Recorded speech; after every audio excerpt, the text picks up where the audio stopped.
اللهم إني أفتتح الثناء بحمدك. أعوذ بالله من الشيطان الرجيم. بسم الله الرحمن الرحيم. رب اشرح لي صدري ويسر لي أمري واحلل عقدة من لساني يفقه قولي. اللهم صل على محمد. 9e leçon, faire connaissance avec les mushaf. On a bien expliqué le mushaf. Que veut dire mushaf? Lorsqu'ils ont compilé le Coran, chaque sourate, ils ont mis dans un sahaf, ils ont assemblé les sahaf, ils ont mis dans un cartable qu'on l'a nommé quoi? On l'a nommé mushaf. Et comme ils l'ont nommé mushaf, chacun qui avait un Coran avec lui, il a nommé mushaf aussi. C'est pour cela qu'on dit mushaf Abdullah ibn Mas'ud, mushaf Ubay ibn Ka'ab, et ainsi de suite. Dans cette leçon-là, on va avoir comme objectif connaître les mushaf, les causes des différences parmi les mushaf. Ça, c'est très important. Pourquoi? Les problèmes rencontrés à cause de ces différences. Comme je vous ai dit, c'est une leçon très très importante et va répondre à beaucoup de questions. Selon l'indication qu'on a fait, on a vu dans les dernières leçons, selon l'indication des savants, les compagnons des prophètes avaient préparé leur propre compilation des textes coraniques. Les plus connus sont comme suit. Donc chacun, une fois qu'ils ont compilé le Coran, chacun a préparé son Coran, il l'a nommé mushaf. Mushaf de Abdullah ibn Ka'ab, Abdullah ibn Mas'ud, Ubay ibn Ka'ab, ou bien Abu Musa Ash'ari, ainsi de suite. Alors, les plus connus sont comme suit. Mushaf de Abdullah ibn Mas'ud, il était à Koufa. Mushaf de Ubay ibn Ka'ab, il était à Médine. Mushaf de Abu Musa Ash'ari, il était à Basra. Et Mushaf de Miqdad ibn Aswad, il était à Damas. Vous voyez? 4 mushaf. Le problème, c'est qu'après, chacun son mushaf, pour chaque mushaf, il y a des partisans. C'est ça qui arrive à l'époque, qui est arrivé à l'époque. Mais le grand souci est que chacun avait préparé son mushaf selon son goût personnel. Voyez? Selon son goût personnel. Selon son dialecte et selon sa façon d'arranger les sourates.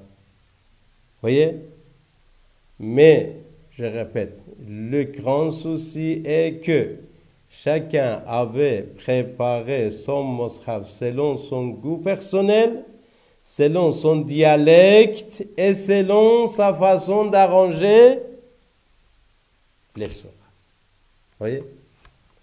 Alors, ce qui a abouti à une grande divergence parmi les musulmans. Chacun disait, moi je préfère, il disait pas je préfère par exemple mushaf de Ubay ibn Ka'ab, Abdullah ibn Mas'ud. Il disait, il n'y a que ça. Il doit être celui-là, sinon je refuse, je ne vais pas. Alors, chacun revendiquait la supériorité de tel ou tel récit dialecte sur les autres. Huzayfa, qui avait vécu ces événements, a averti le calife ottoman. Huzayfa, c'est un commandant militaire. Mais il était partout. Il était à Damas, il était à Koufa, il était à Médine, il était même en Iran, en Azerbaïdjan, partout. Il a vécu qu'il y a beaucoup de divergences à cause de ça parmi les musulmans. Même il a habité un conflit. Alors, lorsqu'il est revenu, il était allé voir Othman. Il a dit, il y a Othman, je crois qu'il y aura un grand problème à ce niveau-là dans le monde musulman. Alors, en fin de compte, pour mettre fin à ce conflit et protéger le Saint-Coran, Othman a réuni les compagnons des prophètes afin de trouver une solution. Tout le monde était d'accord sur l'unification des mushaf. Tout le monde était d'accord sur l'unification des mushaf. Je lis mot par mot parce que cette leçon-là, c'est très important. Le travail commence sous les auspices d'un comité formé par le calife Othman ibn Affan. Ce comité a été composé des compagnons qui étaient les mieux informés sur le Coran. Ainsi, ils ont produit un livre écrit exclusivement dans la langue quraishite. Pourquoi la langue quraishite? La langue que parlait le prophète de l'islam, Muhammad sallallahu alayhi wa sallam. Pourquoi ils ont choisi la langue quraishite? Parce que c'était la langue du saint prophète. Parce que le langage du saint prophète, c'était quraishite. Mais les autres, chacun son goût, chacun c'est-à-dire comme sa dialecte. La transcription initiale du Coran faite pendant le califat d'Abu Bakr a servi comme principale source de cette nouvelle version. C'est-à-dire, lorsqu'ils voulaient unifier les mushaf, ils ont amené anciens aussi. C'était comme référence principale. Vous voyez, la transcription initiale du Coran faite pendant le califat d'Abu Bakr a servi comme principale source de cette nouvelle version. Oui, voilà. Le comité a surveillé le projet et a approuvé la version définitive connue sur le nom de Vulgate ottomanienne. Il est encore aujourd'hui la référence. Ce que nous avons comme le Coran, c'est Vulgate ottomanienne, c'est-à-dire ce qu'Othman il a fait, et il a fait de quoi, il a ordonné de copier et envoyer partout. C'est le même. Et puis Othman a ordonné que l'on ramasse toutes les autres copies du Coran et qu'on les brûle.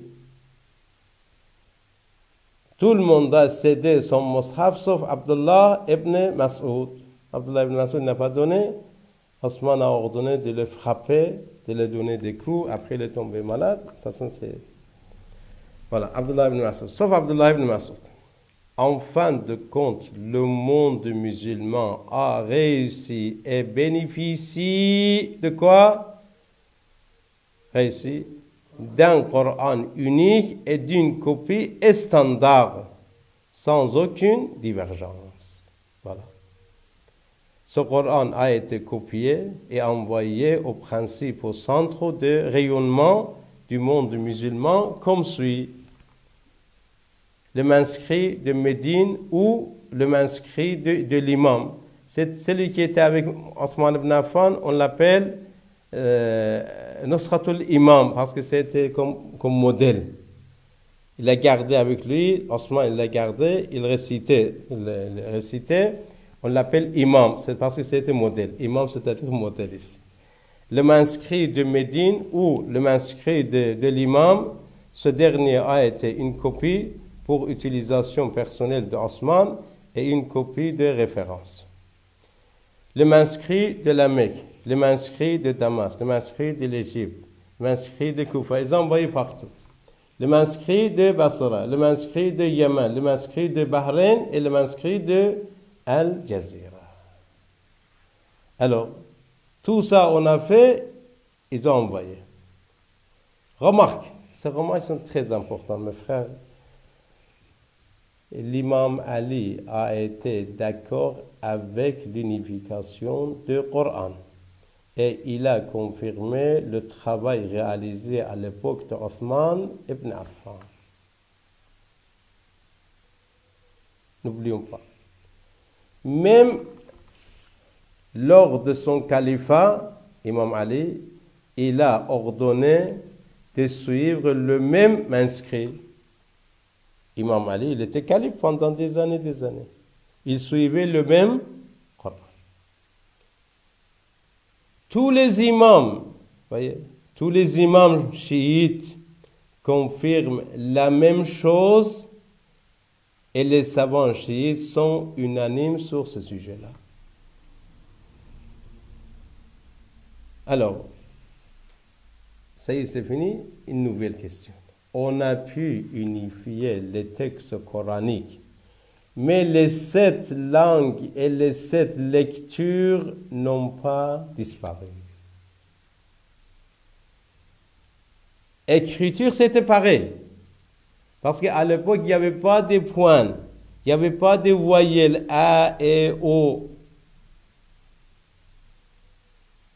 Écriture, c'était pareil. Mais ce qui s'est passé, chacun lisait selon son goût.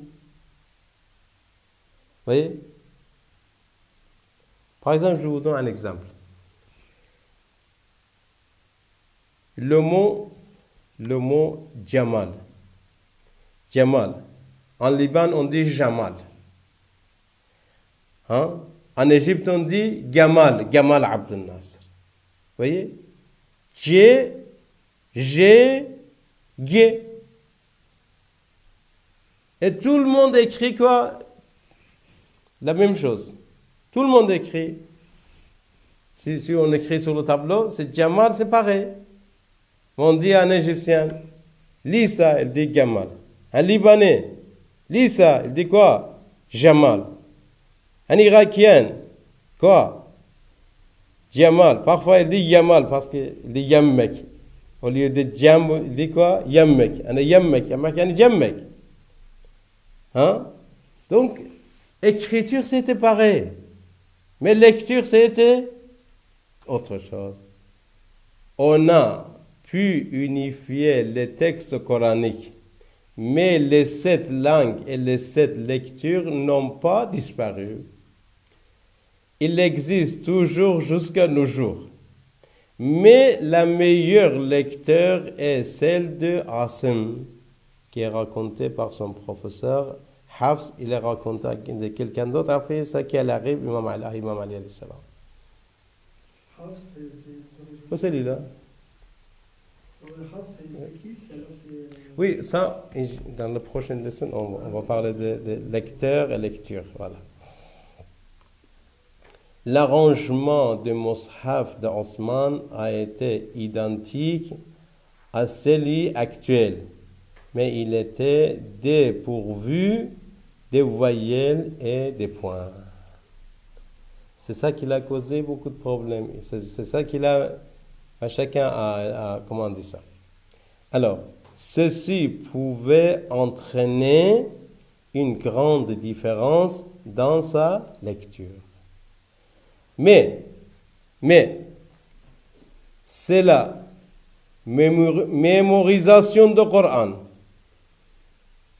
génération après génération, qui l'a sauvé d'une fausse lecture.